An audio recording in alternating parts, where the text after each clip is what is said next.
vidi kad postanem predsednik, državu ne bih je imenovala, onda ću te pitati za savjet da je uništim što pre.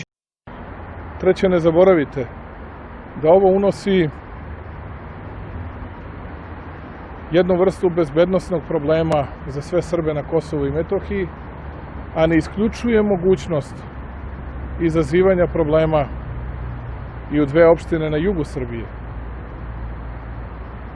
Ne bi li neko pokazao svoju snagu i moć i tako dalje. Dakle, mi se samo nadamo, za nas je najvažnije, dakle, to je moj zaključak bio pred njima, a danas pred vama, da budemo uzdržani. Mi znamo da su se događali strašni zločini nad Srbima, dobro je da za njih postoji pravda i u tom smislu je to u redu i dobra vest, ali u svemu drugom mi moramo da pokažemo uzdržanost, da dobro razumemo da tom uzdržanošću štitimo srpski narod na Kosovu i Metohiji.